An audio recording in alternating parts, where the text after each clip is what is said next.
Pippa Middleton's big day was the wedding of the rear with a £100,000 glass marquee, luxury luge and a flyby from a Spitfire to impress her high society guests. But this dramatic photograph shows the split second that the wedding was nearly robbed of something far more important, the groom. Taken 2 years before Pippa's fiancé James Matthews was born, it shows the moment his dad David cheated death in a horrifying 130 miles per hour crash at the British Grand Prix at Silverstone in 1973. Caught on camera, David's car cartwheels through the air as he is flung around like a rag doll. His helmet-clad head hangs out of the window. One arm and leg are inches from being ripped off as they stretch instinctively towards the ground. The smash reduced 3 cars to crumpled wrecks. David and 2 other drivers were hospitalized. One, Gavin Booth, suffered such severe head injuries he died soon afterwards. The second, David Brodie, nearly lost a leg and had to learn to walk again after 4 months in hospital. Brodie only survived thanks to the courage of the unpaid race marshals, who sprang into action to cut him from his burning car as he slumped unconscious in his seat. Brodie said, "Our crash was completely overshadowed by the Formula One race that day, because 2 hours after our race Jody Scheckter, who later became world champion, took out half the grid on the first lap. But in many ways our crash was worse." They mentioned it on A Question of Sport years later. They described it as the most savage saloon car crash in British history, and it was. How Matthews escaped from that I'll never know. He was incredibly lucky. Without that huge slice of good fortune David Matthews would not be here today. Nor would his sons James and Spencer, who stars in the reality show Made in Chelsea. David was an apprentice mechanic working in his father's garage before becoming a successful racing driver on the saloon car circuit in his early 20s. He married pioneering female racing driver Anita Taylor, dubbed the most beautiful driver in the business, and they had one daughter Nina, before divorcing in 1969. David raced across Europe alongside Brodie, who became his best friend and biggest rival. Brodie, 74, said, "He was a good guy and a tough driver. We had amazing races for 4 seasons. That rivalry ended in tragedy at the British Grand Prix on July 14, 1973. By that time David was turning heads wearing bright red overalls and driving a lime green broad-speed Ford Capri with a monstrous 3-liter engine." Brodie said, "He looked like a film star. I was pea green with envy." But in reality David was struggling with his technical problems with his glamorous car.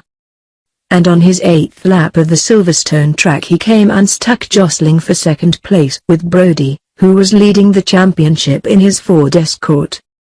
Brodie recalled, "Before the accident I was coming out of the corners 2 inches from Matthews' boot lid. It was just a question of when I would go by him, not if. I was so close I could see his shoulder blades and I could see he was leaning into the corners." None of the cars had power steering in those days, so you had to have amazing strength. Matthews was leaning across because he had run out of arms.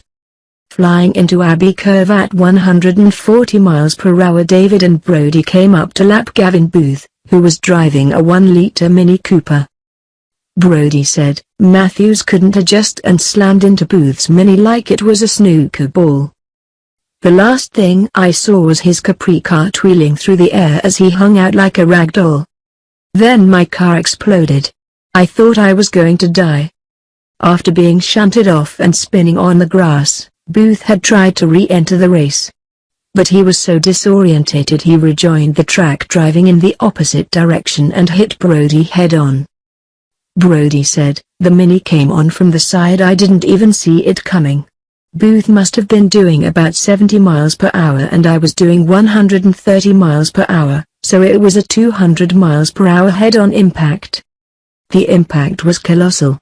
I was hit on the chin and knocked unconscious.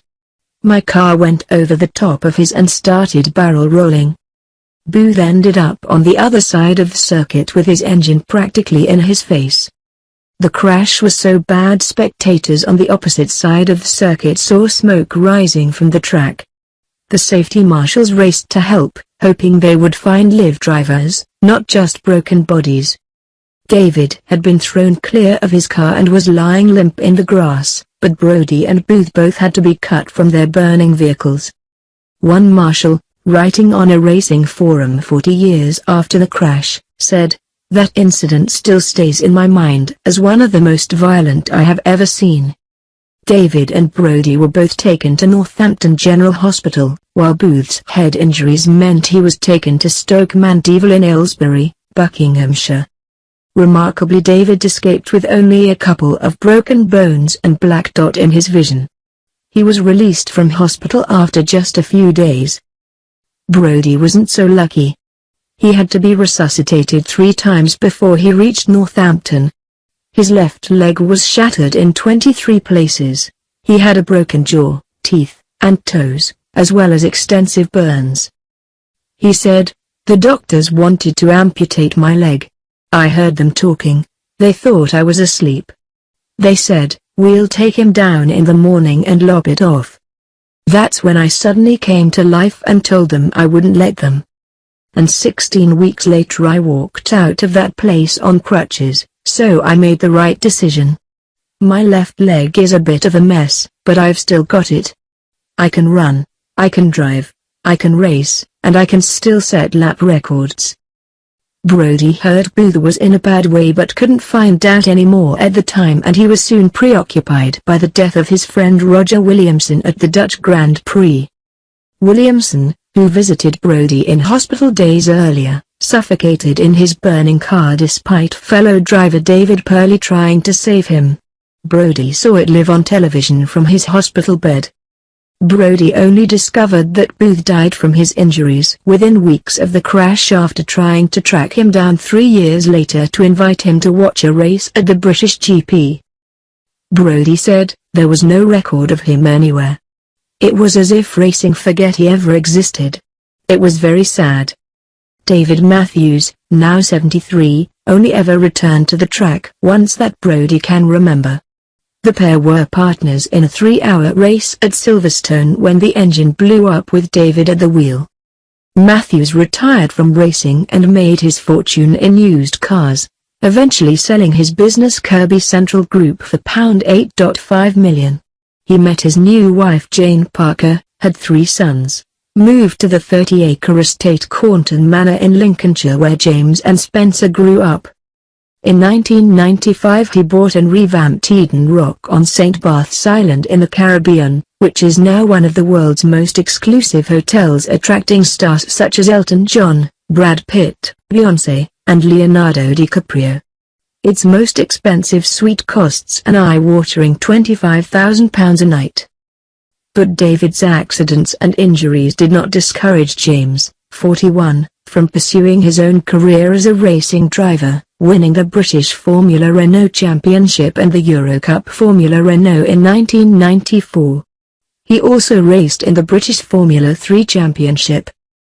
Brody is still racing today and wrote about his adventures, including the crash, in his autobiography Last Train to Cockfosters.